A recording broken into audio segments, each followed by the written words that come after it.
தகப்பனும் தாயும் கைவிடப்பட்ட நிலைமையில் இருக்கதான அன்பு பிள்ளைகளுக்காக சில வார்த்தைகள் இது. அந்த பிள்ளைகளுக்காக நீங்கள் எல்லாம் அதை கவனித்து கேளுங்க. நீங்கள் ஆண்டவரை நம்புங்க, ஆண்டவரை நம்புங்க.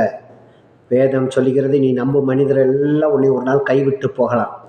இப்போ முதலாவதாக உன் தாயும் தகப்பனை கைவிட்டு போயிருக்கலாம். நீங்கள் அதை குறித்து கவலைப்படாதீங்க. தாயும் தகப்பனும் உங்களை கைவிட்டு போகலாம். தாத்தா பாட்டி உங்களை கவனித்து கொண்டிருக்கலாம். நிறைய தாத்தா பாட்டியை பார்ப்பேன்.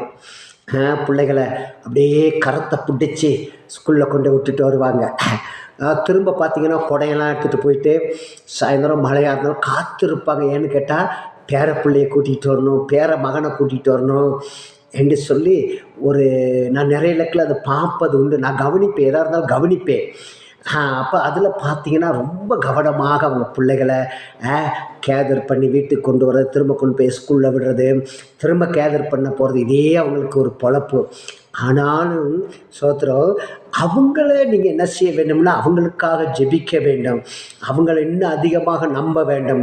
இன்றைக்கி நீங்கள் கஷ்டப்படும் போது அவங்க உங்களை பார்க்குறாங்கன்னா, நீங்கள் நல்லா இருக்கும்போது அவங்கள பார்க்கக்கூடிய ஒரு மனுஷியாக இருக்க வேண்டும். அவங்கள பார்க்கக்கூடிய ஒரு தீர்மானத்துக்குள்ள நீங்கள் வாழ வேண்டும். அவங்க தான் நமக்குன்னு சொல்லி நீங்கள் என்ன செய்யணும், திட்டமிட வேண்டும்.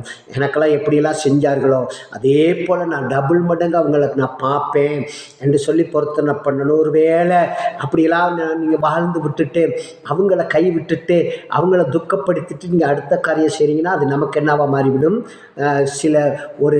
அவங்க செஞ்ச நன்மைக்கு திருப்தி செய்யாதபடி நம்மளுடைய வாழ்க்கையில் அது என்னைக்கு ஒரு கேள்விக்குறியாக மாறிவிடும். ஆமென், சோத்திரம். அப்போ நமக்கு யாராவது நன்மை செஞ்சால் அவங்களுக்கு நன்மை செய்ய கற்றுக்கொள்ள வேண்டும். இன்றைக்கி அப்படியே கொஞ்சம் தாத்தாவுக்காக பாட்டிக்காக நம்ம என்ன செய்யணும், நன்மை செய்ய வேண்டும். ஏன்னு கேட்டால் உங்கள் பெற்ற தாயும் கைவிட்டுட்டாங்க, உங்கள் தகப்பனும் கைவிட்டுட்டாங்க. பெற்ற தாய் எங்கேயோ ஓடி போயிட்டாங்க, பெற்ற தகப்பன் எங்களெல்லாம் விட்டுட்டு எங்கேயோ ஓடி போயிட்டாங்க. நான் தனிமையில் இருந்தேன், நான் வேதனையோடு இருந்தேன், நான் துக்கத்தோடு இருந்தேன், நான் கண்ணீரோடு இருந்தேன்னு சொல்லி நீங்கள் விசுவாசிக்கலாம்.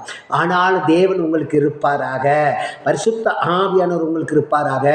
இன்றைக்கு உங்களுக்கு உங்கள் கிராமத்தில் எங்கெங்கே சபைகள் உண்டோ, எங்கெங்கே ஊழியங்கள் உண்டோ, நீங்கள் அங்கே போய் தாராளமாக சபையில் என்ன செய்யலாம், சேர்ந்து கொள்ளலாம். நீங்கள் சபையில் போயிட்டு நீங்கள் என்ன செய்யலாம், பாஸ்டர்கிட்ட உங்களுடைய காரியங்களை சொல்லலாம். நான் இந்த நிலைமையில் இருக்கேன், நான் எனக்கு இந்த கஷ்டமாகி போயிடுச்சு. அவங்க உங்களுக்கு நல்ல ஆலோசனை கொடுப்பாங்க, நல்ல திட்டம் கொடுப்பாங்க, நல்ல ஜபத்தில் நடத்துவாங்க.